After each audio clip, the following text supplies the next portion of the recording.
My name is Daniel Mercer, and for much of my adult life I have worked as a historian with a particular focus on maritime records and coastal communities. At present, I am 40, 2 years old, unmarried, and perhaps too consumed by archives, old sea charts, and crumbling notebooks that smell of salt and mildew. I should make clear that my life has not been one of daring voyages or grand discoveries. I have spent years poring over dull ledgers in quiet libraries, trying to reconstruct the patterns of ordinary lives lived along treacherous shores. And yet, there are moments when history chooses to thrust something upon us.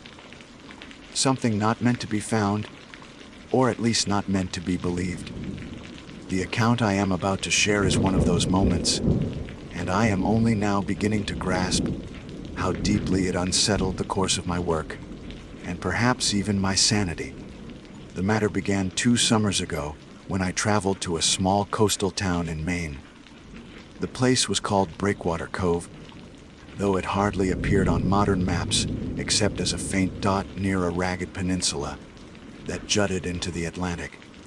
The cove had once been a hub for fishing schooners and whaling expeditions, but by the 21st century it was little more than a withering hamlet with 2 diners, 1 bar, and a post office that looked like it hadn't been painted since the 1950s.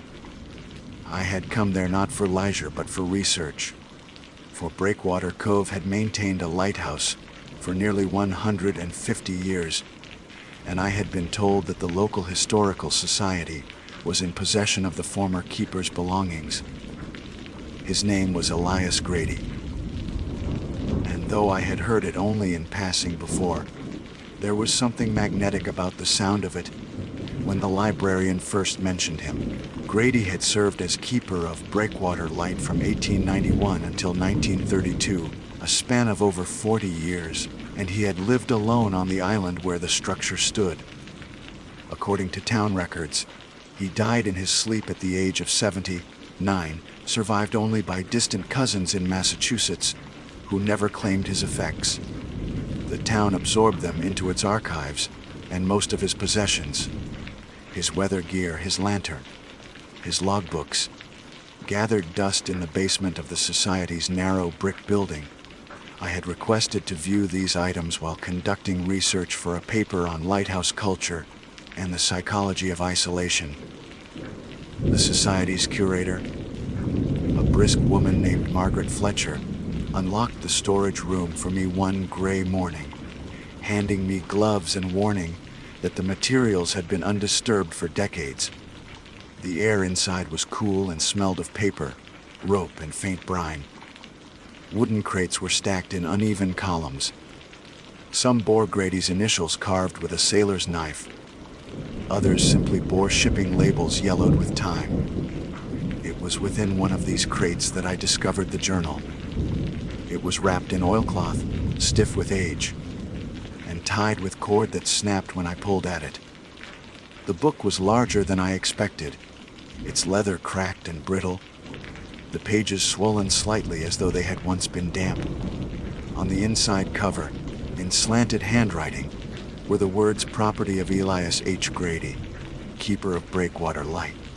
Commenced this 4th day of November, 1901.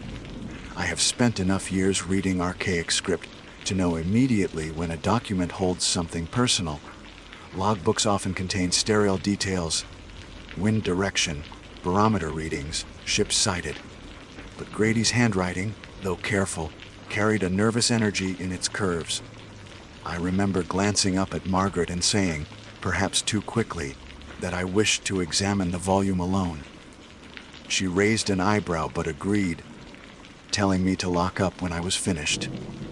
The first entries seemed ordinary enough. Grady recorded weather patterns, lamp maintenance, the occasional shipwreck off the rocky shoals. Yet by the time I reached January of 1902, the entries began to shift. His tone grew less formal, his observations stranger. He wrote of lights on the water that did not belong to any ship, of voices carried across the waves though the sea was empty, of knocks on the lighthouse door when no vessel was near. One passage made me stop entirely. It read, "There is a fog tonight unlike any I have seen. It does not roll in from the horizon but rises from beneath, seeping upward from the waves as though the ocean were exhaling. I hear the bell buoy though it is broken, and last night the glass in the lantern trembled not from wind, but from a sound deep below. I fear the sea has its own breath." I must admit, I felt a tremor in my own chest as I read those words. The rational part of me dismissed them as a man's lonely fancies, the kind of embellishments one invents when confined to a barren rock for decades. But another part of me, the part that had come to love maritime lore, leaned closer, compelled. I turned pages feverishly, following Grady as his nights became more troubled. He described a figure he sometimes saw on the water, a tall man in oilskins, standing upon the waves as though on invisible planks. Grady insisted the figure never moved closer, never spoke, but always watched from a distance, no matter the storm. He gave it a name, written in shaky letters, "The Watcher at Sea." I paused then, my gloved hand pressed flat upon the page. A gull shrieked outside the brick building, startling me. The notion of a solitary keeper, night after night, glimpsing such a figure on the water.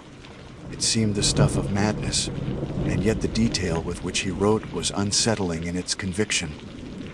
By late afternoon, I had read nearly 100 pages.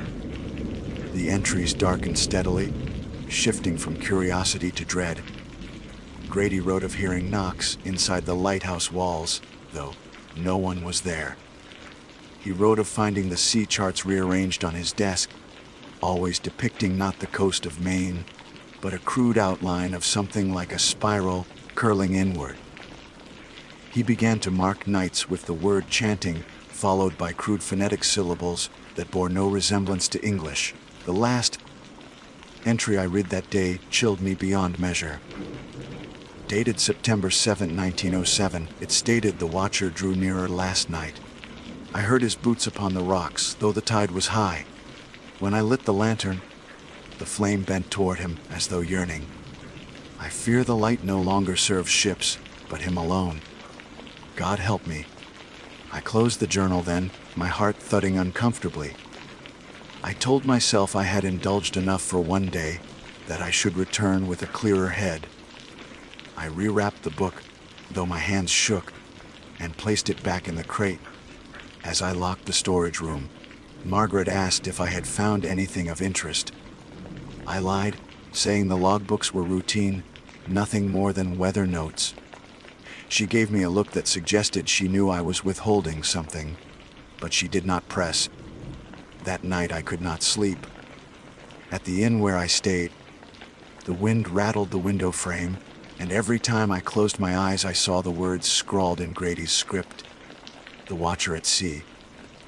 The following morning, despite fatigue, I returned to the archives. Margaret handed me the keys without question, though I thought I saw the faintest smile tug at her mouth.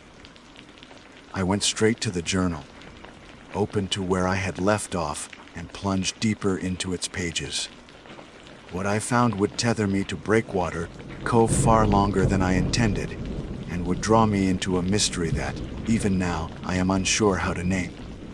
For Grady's journal was not merely the record of a man's isolation. It was a chronicle of something vast and unearthly that had touched our shores. And in reading it, I fear I invited that same thing into my own life. When I returned to the journal the second morning, I promised myself I would treat it with more detachment. My training demanded as much. After all, every archive contains strange corners, unreliable narrators, eccentric figures whose accounts blur fact and delusion. I told myself Elias Grady was one of those, an aging man alone for decades, his imagination perhaps warped by fog and solitude. Yet once I cracked the leather spine again, my conviction faltered. The entries that followed the September 1907 notation seemed to lurch into darker terrain. Grady no longer recorded the weather except in fragments. Instead, he focused on the figure he called the Watcher at Sea. Sometimes he described it as a silhouette against the horizon, at other times as close enough that he could see rivulets of water dripping from its coat, though no rain had fallen. The voice of the sea, he wrote, grew louder when the figure appeared, as if every wave struck the rocks in rhythm with a slow, deliberate breath. On October 3rd, 1907, he noted I left bread upon the rock for gulls. In the morning it was gone, but no bird tracks marked the surface. Only 2 wet footprints, large bare, pointing toward the door. I did not open it until dawn. I set the book down at that moment, uneasy. The smell of salt seemed stronger in the storage room, though I knew that was impossible. My ears strained, foolishly, for some echo of surf through the brick walls. The town was a mile inland, yet a dull roar rang in my imagination, convincing enough to raise gooseflesh along my arms. I resumed reading, compelled despite myself. The winter of 1907 appeared brutal, ice locking the bay, storms battering the lighthouse. Grady recorded 3 shipwrecks within sight of the light, though, curiously, he claimed that none of the wrecked sailors were ever recovered. Town records did note several disappearances that year, but no bodies. Grady obsessed over this absence, repeating that the sea had swallowed whole what it normally would return. One passage unsettled me with particular force. The watcher stands closer. He does not walk so much as arrive, as though the sea carries him forward like driftwood. When I call out, my voice does not return to me. The fog eats it, but I hear him answer in syllables I cannot shape, syllables that curdle the lamp flame. I have not slept in 3 nights. The handwriting at this point grew jagged, less disciplined than earlier entries. Ink blotted in corners. I pictured Grady hunched over his desk by lantern light, exhausted, trembling. Yet I could not dismiss his conviction. By spring of 1908, the entries thinned. Whole weeks passed with no writing. Then suddenly, in May, the journal revived with a frantic tone. It is not one, but many. Last night there were faces in the surf, half submerged, pale mouths open though no cries emerged. I shut the shutters, yet heard the chant within. I marked the words again. Oloran, Veith, Hask. They press against my teeth as I sleep. The syllables repeated throughout the following pages, sometimes alone, sometimes in strings. At times Grady drew crude diagrams, beside them spirals, jagged wave, like marks, a figure with arms outstretched. The repetition suggested obsession, perhaps madness. Yet the consistency unnerved me. I realized with a start that I had been whispering the syllables aloud without meaning to.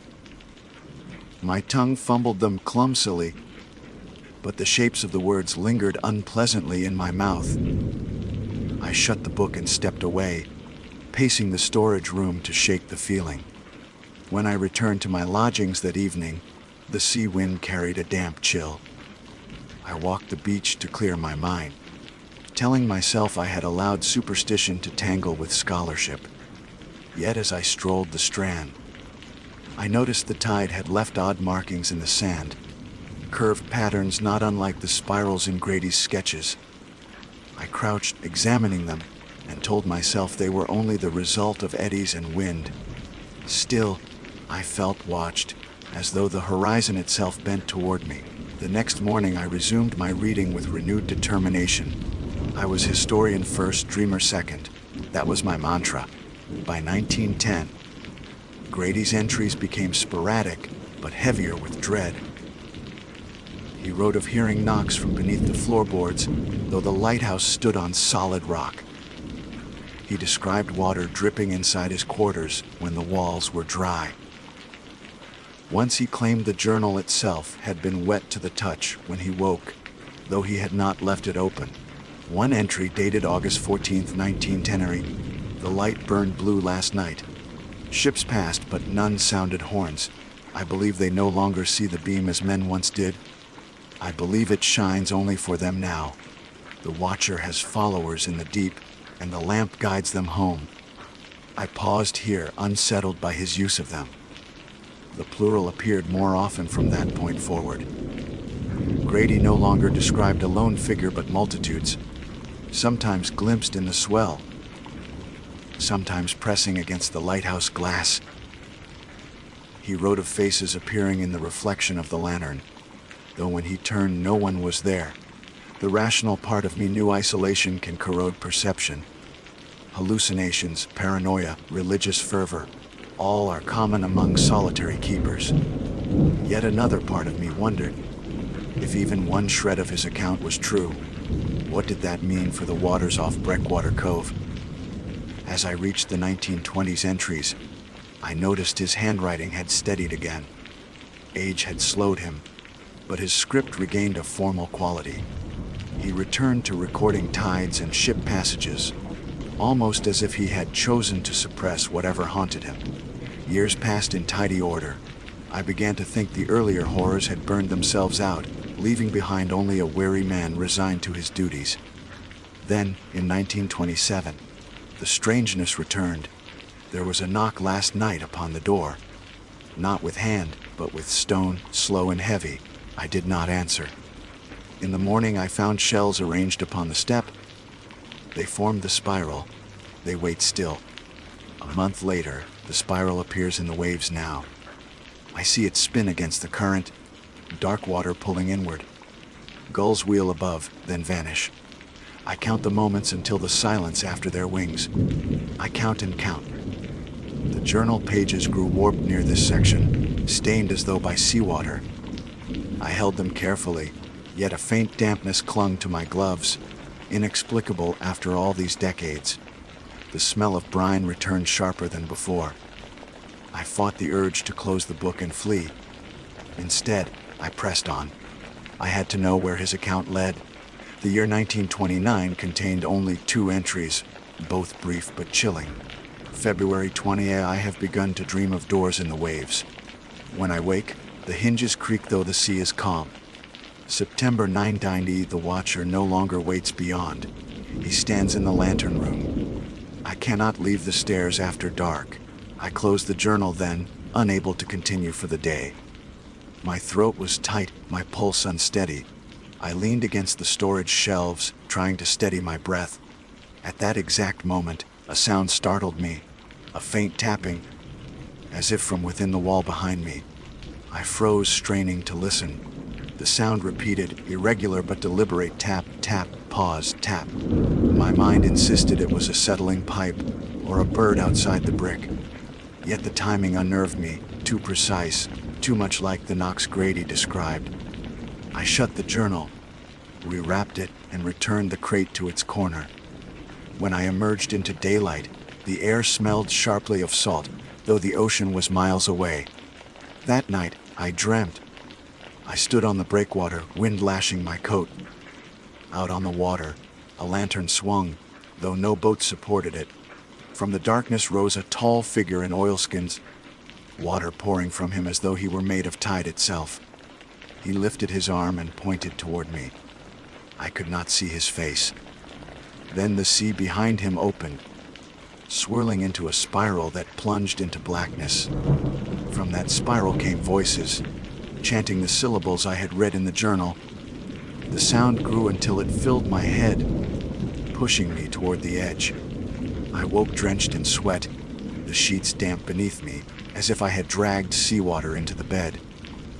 The window was open, though I had latched it. From the distance came the faint toll of a buoy bell, though I knew no bell remained on that coast. The next morning I returned to the Historical Society, driven less by scholarship now and more by obsession. Margaret handed me the keys silently, her eyes lingering on me as if she guessed my unrest. I reopened the journal to the final years. Grady's entries dwindled by 1930, but the ones he did write were stark. January 5th, 1930, they knock every night now. I do not light the lantern, yet still the flame burns. I think it is no longer mine to command. May 18, a ship passed, its deck empty. Yet I heard the voices of 100 sailors. I covered my ears, but still they spoke within. The last legible entry came in March 1932. The watcher has opened the door. I am keeper no longer. The sea keeps itself. I go to meet him. After that, only blank pages remained. Grady died later that year, reportedly of natural causes, found in his bunk with the lamp still burning above. I shut the journal slowly, shaken. It felt less like history and more like testimony, left for someone to uncover. And I had uncovered it. I wondered then if Margaret had known. Her curious glance, her half-smile, had she read the book herself? Had she chosen to let me bear its burden next? That evening, unable to resist, I walked to the shoreline again. The tide was high, the waves restless. I scanned the horizon, searching for any trace of light. For several minutes nothing appeared. Then, faint and distant, I thought I saw a lantern sway above the surf, just as in my dream. It blinked once, twice, as though in signal. I turned away quickly, heart hammering, and hurried back to town. Yet I knew I would return. The journal had not finished with me. For the first time in my life, history did not feel like the past. It felt like something alive, pressing against the present, demanding witness. And I feared, deeply, that Grady's watcher now had mine. Sleep abandoned me after that second night of reading.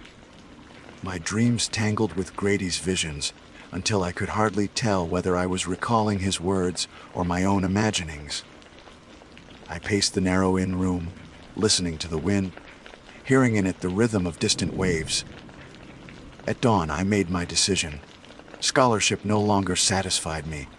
If I wanted to understand the truth of Elias Grady's journal, I needed to see breakwater light with my own eyes. The island sat half a mile from shore, a jagged spur of rock clawing upward from the Atlantic. The locals called it Grady's Rock, though on nautical charts it bore only a code number. A rusting dock jutted from its southern edge, long unused. I inquired about hiring a boat to take me out, but the fishermen at the bar shook their heads almost in unison. One man spat into his glass and muttered, "Best left alone." Another, older, said simply, "That place don't want visitors." Finally, a younger lobsterman named Kyle agreed to ferry me, though only in daylight and only if I paid twice his asking rate. "Won't linger near that rock," he said, his eyes sliding away from mine. "I'll drop you in circle until you wave me back. No more." I agreed at once. Money meant little compared to the pull of that crumbling tower waiting across the water. We set out in a small skiff under a sky the color of pewter. The sea smelled raw, the waves slapping hard against the hull. As we neared the island, the lighthouse rose from mist. Tall, whitewashed once but now mottled with salt stains, its lantern room capped in rust. Windows gaped like empty sockets. A gull wheeled above, crying mournfully, then veered away as if repelled. Kyle refused to approach the dock. He cut the engine 50 yards out and tossed me a rope ladder, his mouth tight. "I'll be circling," he said. "Don't be long." Climbing onto that island felt like stepping outside time. The rocks slicked beneath my boots, crusted with barnacles. Grass grew in patchy tufts, yellowed by salt. The lighthouse loomed ahead, its door warped but still intact. I hesitated only a moment before pushing it open. The hinges groaned like a long sigh. Inside, the air was stale, thick with mildew and the faint tang of oil. My flashlight beam swept across stone walls. A narrow stair curling upward, and a room at the base with a desk collapsed against one wall. Papers lay scattered, long since dissolved into pulp. A broken lantern hung from a hook, its glass fractured. I felt an uncanny hush, as if the building itself listened. Even the sea outside seemed muffled. My heart thudded, loud in my ears. I began to climb. Each step creaked under my weight, though the structure held firm. Midway up I paused, touching the wall. Dampness slicked my palm. The smell of brine intensified. At last I reached the lantern room. The glass panes were cracked but intact, the great lamp long extinguished. Rust streaked the iron framework. From here the view stretched across endless gray water, the horizon blurred in mist. For a moment I simply stood, imagining Grady here night after night, alone with his lamp and his thoughts. Then I noticed something scratched into the metal railing. I crouched, running my gloved fingers over the etched grooves. Spirals, dozens of them overlapping, carved deep by a steady hand. Some small, others wide, all curling inward. My stomach clenched. A sudden knock startled me. I spun, light flashing. The sound had come from beneath my feet, from the stairwell below. 3 knocks, slow, deliberate. My mouth went dry. "Kyle," I called, though I knew he would never have entered. Silence answered. I gripped the railing to steady myself. The spirals seemed to shimmer in my vision, as if wet. My pulse hammered. Then, faint but unmistakable, I heard a voice carried up through the stairwell. Low, guttural syllables, Ulleran. "Vaeth, Hask." I stumbled back, nearly tripping. The chant ceased abruptly, swallowed by silence. I forced myself down the stairs, each step an agony of nerves. The base of the tower yawned empty. No intruder, no footprints in the dust. Yet on the inside of the door, in streaks of moisture, the spiral had formed again. Fresh, glistening, I fled. Bursting into daylight, I waved furiously at Kyle's circling boat. He maneuvered closer, frowning at my pale face. Didn't take long, he muttered as I clambered aboard. He didn't ask what I had seen, and I offered nothing. The relief of leaving that island felt almost physical, like shedding a weight. But the relief did not last. That night, back at the inn, I dreamed again. I stood in the lantern room. The spirals on the railing spun, slowly at first, then faster, dragging my gaze inward. Beyond the glass, the sea boiled. Figures rose from it. Men and women in tattered oilskins, faces half rotted, eyes like drowned marbles. They lifted their arms toward the light. Behind them towered the Watcher. Taller than the rest, water cascading endlessly from his coat. He lifted his head, and though his face was featureless, I felt his gaze pierce me. I woke with a cry, my throat raw. The window rattled, though the night was calm. On the floor beside my bed lay wet footprints, leading from the window to the door. I did not sleep again. The following morning I returned to the Historical Society. Margaret was waiting, as though she had anticipated me. She studied my haggard expression and said, "You went to the lighthouse." I hesitated, then nodded. "You knew I would." She did not deny it. Instead, she led me to the basement again. "There is more you should see," she said. From a locked cabinet, she produced a smaller notebook, its cover plain but marked with Grady's initials. "This was never cataloged," she admitted. "Too unsettling. But if you've read the journal and braved the tower, you deserve the rest." I opened it with trembling hands. The writing inside was harsher, frantic. It appeared to be Grady's private record, hidden from official logs. December 12, 1931. See, they come each night now. I no longer fight sleep. In dreams I join them, walking the seabed, the spiral above. They show me the door. Soon it will open. January 3rd, 1932, the Watcher spoke my name. Not in sound, but in tide. I felt it in my bones. He says the light belongs to him. He says I must keep the door until he calls me through. The final page bore only one sentence, scratched so hard the paper nearly tore. "The sea remembers what we forget." I closed the notebook slowly, my stomach turning. Margaret watched me without expression. "Do you see now why no one in this town sets foot on that island?" she asked. I could only nod. Words deserted me. Yet even as dread filled me, another force rose, stronger fascination. A historian lives for mysteries, and this one was unlike any I had ever known. If Grady's writings were true, even partly, they suggested something vast lurking beyond human knowledge. If they were delusions, then they were delusions contagious enough to infect me. Either way, I could not let go. I spent the next week combing through town archives, shipping records, newspapers from the early 1900s. Patterns emerged. Dozens of vessels reported seeing strange lights near Breakwater Cove. Several noted their compasses spinning erratically within sight of the lighthouse. Between 1907 and 1932, more than 20 fishermen disappeared without trace near those waters. None of this had been tied directly to Grady, yet the overlap with his journal was undeniable. I questioned locals, though most refused to speak. One elderly woman, Mrs. Crawley, finally whispered, "My father used to say the sea out there had a hunger. Said Grady wasn't its keeper, he was its servant."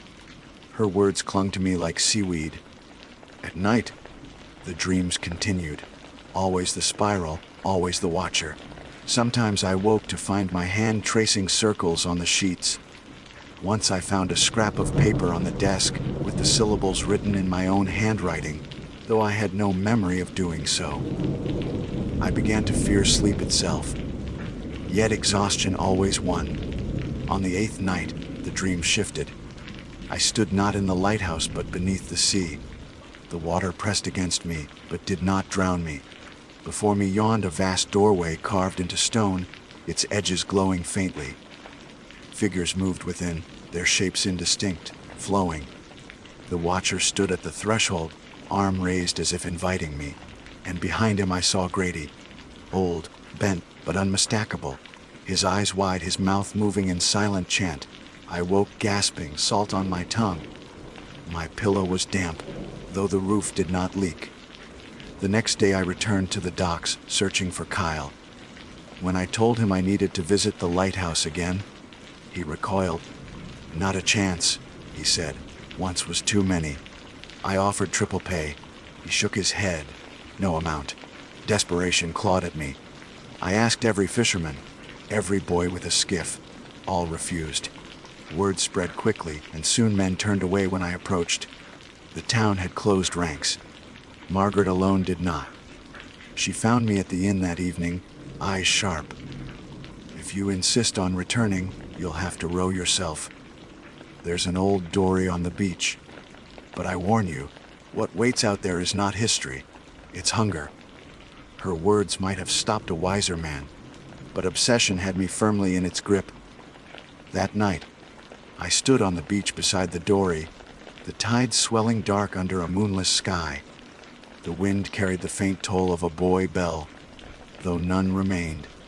I pushed the boat into the surf, my hands steady despite the fear gnawing my chest. The sea accepted me, lifting the dory like a toy. I set the oars and began to row toward the black silhouette of breakwater light. The spiral waited. The sea was black glass, reflecting nothing, swallowing everything. Each pull of the oars sent tremors through my arms, though the rhythm steadied me. Behind me, Breakwater Cove dwindled to a faint cluster of lights along the shore. Ahead, the lighthouse loomed darker than the night itself, a column of shadow rising from jagged rock. I had rowed across waters before, in calmer contexts, but this passage felt weighted, as though every stroke drew me deeper into something not meant for human trespass. The air grew heavy, the silence profound. Even the usual cries of gulls or the slap of waves against the hull fell away. Only the faint groan of oarlocks broke the hush. As I neared the island, the tower's outline sharpened. A weak shimmer pulsed at the lantern room. Impossible, for no lamp had burned there in decades. The light did not beam outward as a proper beacon would. Instead, it seemed to seep, as if glowing within the fog itself, breathing. The dory scraped against the dock with a hollow thud. I tied it quickly, though the knot trembled under my fingers. My boots struck the warped planks, then the slick rocks. The smell of brine hit stronger than before, tinged with rot. I climbed the narrow path to the door of the lighthouse, which stood ajar as though expecting me. Inside, darkness swallowed my flashlight beam. The air dripped with damp, salt clinging to every surface. I began to climb the spiral stairs, each step echoing unnaturally, as though the tower were amplifying my intrusion. Midway up, I paused. A sound rose beneath the steady creak of the stair. Knocks again, deliberate, resonant. Not from below this time, but from within the walls. I pressed my ear to the cold stone. The knocks repeated, then shifted into a pattern, almost like words. 3 taps, pause. 2 taps. My breath caught. I forced myself upward, each step an act of will. At last I reached the lantern room. The spirals carved into the railing still gleamed faintly, though no moisture should have remained after all these years. I stepped closer, shining my light across the cracked glass. Beyond lay only the dark ocean, yet my pulse quickened as though eyes watched from every wave. Then the chant began. Low at first, barely audible, then swelling, layered voices rising from the sea. The syllables I knew too well: Aloran, Vaeth, Hask. They rolled like the tide itself, pressing into the glass, rattling the metal framework. My knees weakened, but I clung to the railing, and then I saw him. The Watcher stood upon the water, nearer than ever, towering, drenched yet untouched by the swell. His oilskins dripped endlessly, his head tilted upward toward the lantern. Around him others surfaced, scores of figures in ruined coats, faces white as foam, eyes black hollows. They lifted their arms in unison, chanting, their mouths wide though the voices rose from beneath the waves, not from their throats. The spirals on the railing began to turn. I swear they moved, spinning inward, dragging my gaze until the world itself seemed to swirl. The glass panes of the lantern room vibrated, light seeping through cracks though no flame burned. I staggered back. My flashlight flickered, then died. In its absence, the room glowed faintly, not from any natural source but from the spirals themselves. Their light pulsed like a heartbeat. The chant swelled. My name echoed within it. Daniel, drawn out, distorted, carried by dozens of voices. I clamped my hands over my ears, but the sound seeped through bone. Panic seized me. I fled down the stairs, stumbling in the dark. The knocks followed, thudding in the walls beside me, keeping pace.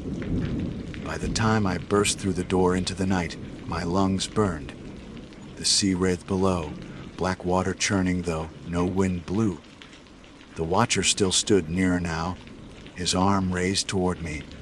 Behind him the ocean spun into a spiral vast as the horizon, a whirlpool glowing faintly from its depths. I ran for the dock, desperate to untie the dory.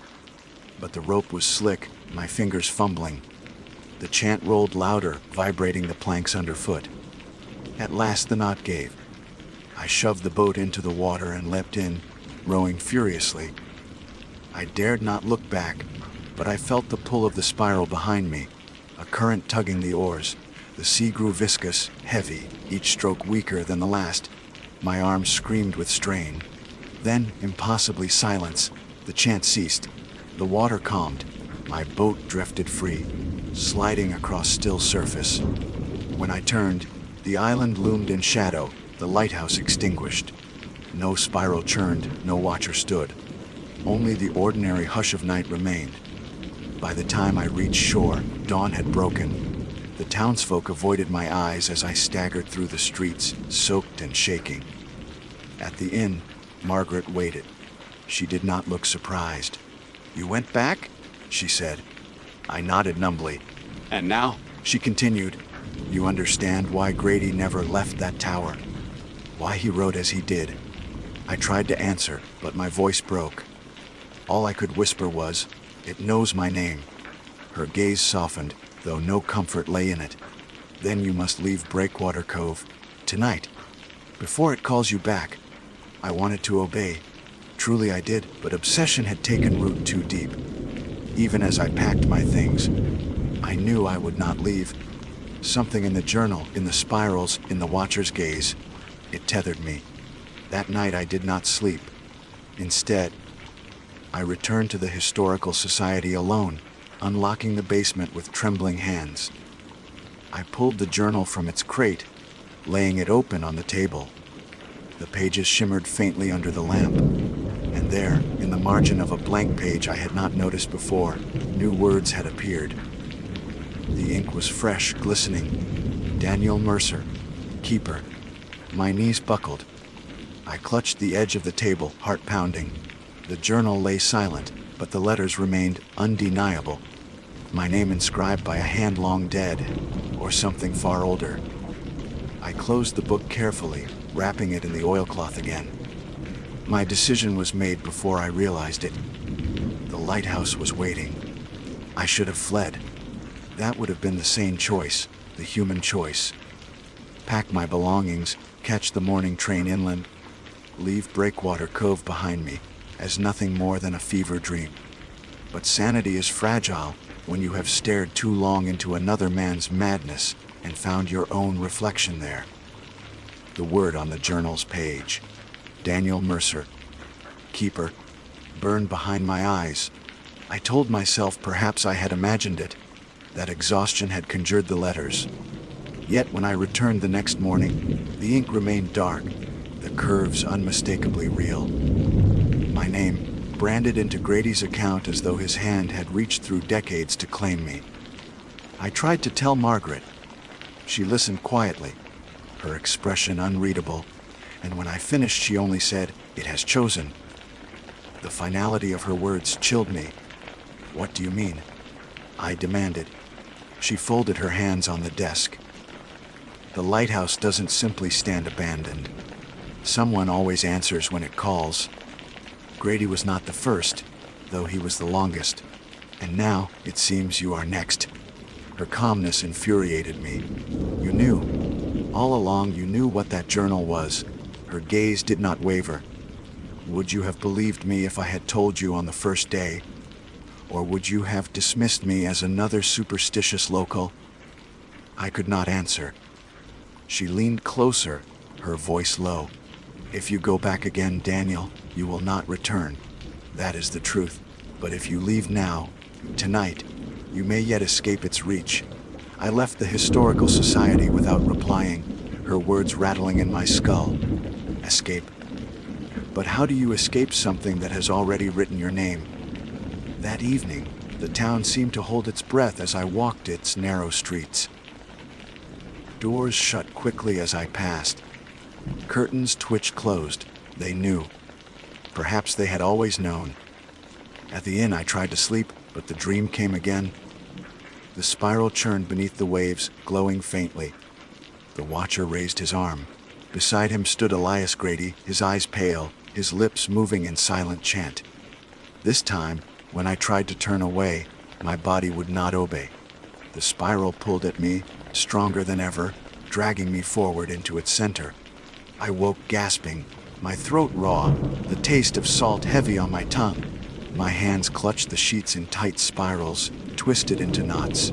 The decision was made. I rose, dressed, and walked to the beach. The same dory lay half buried in sand, waiting as though it had never been moved. I pushed it into the surf. The tide accepted me, lifting the boat gently, almost tenderly. The row to the island was easier than before. The water carried me forward, the current in my favor, as though eager to return me to the tower. The lighthouse grew larger, its dark silhouette crowned with a faint glow at the lantern room. The dock welcomed me with hollow groans. I climbed the rocks, each step sure despite the slickness. The door of the lighthouse stood open wide now, no longer needing invitation. Inside, the stairwell glowed faintly. Spirals shimmered on the stone, pulsing in rhythm with my heartbeat. I climbed slowly, reverently, as though entering a sanctuary. At the lantern room, the spirals carved into the railing spun steadily, their glow stronger than before. The cracked glass trembled in time with the chant that rose faintly from the sea below. The watcher stood upon the waves, closer now, his form towering. Behind him dozens, no hundreds, of figures surfaced, their mouths open, their eyes vacant. They lifted their arms, beckoning. And then, for the first time, I heard my name from the watcher's mouth. Not whispered in my mind, but spoken aloud, booming, carried by the sea itself. Daniel. I staggered, tears springing unbidden to my eyes. My legs trembled, yet I could not step back. The spiral's glow embraced me. Then I felt a presence behind me. Slowly I turned. Elias Grady stood in the stairwell. His hair was white, his skin pale as salt, his eyes milky, yet his form was solid, not ghost but flesh. Water dripped steadily from his coat, pooling on the floor. His lips moved, shaping the chant Ularan. Vaeth, Hask. I tried to speak, to ask what he wanted, but no words came. My throat constricted. Grady stepped closer, his hand rising, palm open. I felt the weight of years of duty, of something passed from one to another. His voice, cracked and ancient, rasped one word, Keeper. The spirals flared, the chant roared, and then the lantern ignited. Not with flame, but with a cold blue light that poured outward, flooding the sea. The figures below screamed soundlessly, their mouths wide, their arms reaching. The watcher raised both arms high, triumphant. The spiral in the water deepened, its pull immense. I clutched the railing, my body shaking. Part of me wanted to flee, to cast myself down the stairs and run. But another part, deeper and stronger, knew the truth. I was no longer a visitor. I was part of the tower now, claimed as surely as Grady had been. The light burned through the night, steady and unyielding. Ships far offshore might have seen it, though no horn answered. The lamp was not for them, it was for the watcher and his horde. Hours passed, or perhaps only minutes. Time lost meaning in that glow. At some point Grady vanished, fading like mist, leaving me alone in the lantern room. Yet his presence lingered in every stone, every spiral. When dawn came, the light extinguished itself. The spirals dimmed. The chant faded into the hush of waves. I descended the stairs slowly, my legs stiff. At the base, the door had closed behind me. I pushed it open, stepping into pale daylight. The sea lay calm, ordinary. The dock creaked gently. I returned to the dory and rowed back to shore. No current hindered me this time. The town rose ahead, still and silent. When I set foot on the beach, Margaret was waiting. She studied me carefully, her eyes shadowed. "You went back," she said, her voice almost pitying. I nodded. "You lit the lamp." I could not deny it. The taste of salt lingered on my lips, the glow of the spirals still etched behind my eyelids. Her shoulders sagged. "Then it is done. You are keeper now." I wanted to argue, to shout that I was no servant, that I still had choices. But even as the words formed, I knew they were lies. The lighthouse had claimed me. That night I returned to the inn, but I did not sleep. Instead, I sat at the desk and opened a blank notebook. My hand trembled as I wrote the first words. Property of Daniel Mercer, keeper of Breakwater Light. Commenced this day, the 5th of October 20. The pen scratched steadily, almost of its own accord. Outside, though the night was clear, I heard the toll of a buoy bell that had not existed for decades. The spiral waits. I had thought taking up the pen would grant me distance, the way historians shield themselves behind their notes. But the act of writing did not free me. It bound me tighter. Every word pulled me deeper, as though the spiral etched itself across the page through my hand. I told myself I was documenting, recording, but the truth was clearer with each sentence. I was continuing Grady's work. Days passed, though I barely tracked them. The town avoided me now. Men turned their shoulders as I walked the street. Women drew their children indoors.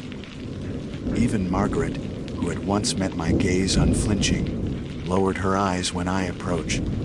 They knew what I had become. They had seen it before. At night the dreams grew more vivid. No longer did I merely watch the spiral. I walked its edge, circling slowly as the sea parted to reveal a door of stone yawning beneath. Figures trailed me, hundreds, their mouths open in silent chant. At the door stood the watcher, waiting. Patient, always patient. Each dawn I woke with the smell of salt in my throat, my sheets damp. Once, when I blinked against the morning light, I found grains of sand scattered across my pillow. I fought to cling to my old self, to Daniel Mercer, historian, rational man. I reread Grady's journals, searching for some passage I might have overlooked, some clue to resisting. Yet each time I opened the book, I found new entries that had not been there before, entries written in my own hand, though I had no memory of writing them. October 10, heard of the lamp waits. October 11, the sea speaks in spirals. October 12, keeper keeps. I slammed the journal shut, my chest heaving. The ink was fresh, the words undeniable. I had become what I had once studied, a man slipping beyond the boundary of reason. Still, part of me clung to defiance. I resolved to test the hold of the lighthouse. I would not row to the island. I would stay in the inn, lock the door, bar the windows. For 3 days I kept to this, venturing only for food. The sea called faintly, but I resisted. On the 4th night, I woke standing on the beach, the tide licking at my boots. The dory floated before me, its rope slack, though I had sworn it was tied fast. My hands ached from gripping the oars, though I had no memory of rowing. The horizon glowed faintly, a cold blue pulse. I stumbled back into town, shaken. Escape was no longer possible, whether waking or sleeping. The call would have me. The next evening, Margaret came to me. She did not knock, but entered quietly, setting herself across from me at the inn's table. Her face was pale, her eyes tired. "You cannot fight it," she said softly. "Then what do you suggest?" I snapped. My voice sounded harsh, not entirely my own. She studied me for a long moment. Some keepers last longer than others. Grady endured 40 years. Perhaps you will too. Her words chilled me more than any storm. To endure was not to live, it was to serve. I rose suddenly, anger coursing through me. "And what of you? Do you simply watch? Allow this to continue, generation after generation?" Her lips pressed thin. "We have no choice. The sea chooses. The town survives by yielding. Better one man than all." I turned from her, rage and despair colliding. I wanted to curse her, to curse the town, to curse Grady. But when I opened my mouth, only one word came: keeper. She flinched, then stood and left without another word. That night I returned to the beach willingly. The spiral pulsed faintly across the water, beckoning. I rowed without resistance, the oars moving smoothly, the sea calm as glass. The lighthouse welcomed me. The door swung wide, the stairs glowed faintly, the spirals on the walls pulsed in greeting. I climbed with steady steps, no longer trembling. At the lantern room, the watcher stood upon the sea, closer than ever. Behind him, the multitude rose, their chants shaking the air. My name echoed in their voices. Grady stood at my side, no longer old, no longer frail, but strong and sure. His eyes burned faintly blue. He looked at me with something like pride. Together we placed our hands upon the railing. The spirals flared, the lamp ignited, and the light poured outward in a beam that split the night. The sea roared in answer, the spiral churning vast and deep. The watcher raised both arms, and the multitude sank beneath the waves as though passing through a door. Only the chant remained, filling the air, filling me. In that moment I understood. The lighthouse did not guard against the sea, it invited it. The lamp was not a warning for ships, but a summons for what lay below. The keeper's duty was not to protect, but to serve as conduit, as witness, as host. And I was keeper now. The nights blur together after that. Each evening the lamp burns, each morning extinguishes. Ships pass rarely, and those that do never sound horns. Perhaps they see nothing. Perhaps they see too much. I no longer know. The townsfolk avert their eyes when I come ashore, but they bring supplies, leaving them on the dock without a word. They understand the bargain, as Margaret said. One man for many. I keep the journal. Its pages fill steadily, though I cannot always recall writing. The spirals etch themselves across the margins. The syllables repeat endlessly: Olerin, Vaeth, Hask. Sometimes I read back and find words not mine, yet in my hand. The watcher remains patient. He does not demand, only waits, always waits. The spiral grows each night, and I feel its pull stronger. One day, as it did with Grady, it will open fully. On that day I will step through, leaving the tower behind. Until then, I serve. If you should find these pages, know this: the sea remembers what we forget. The lighthouse is no ruin, no relic. It is a door, and every door has its keeper. Now it is me, but someday it will be you.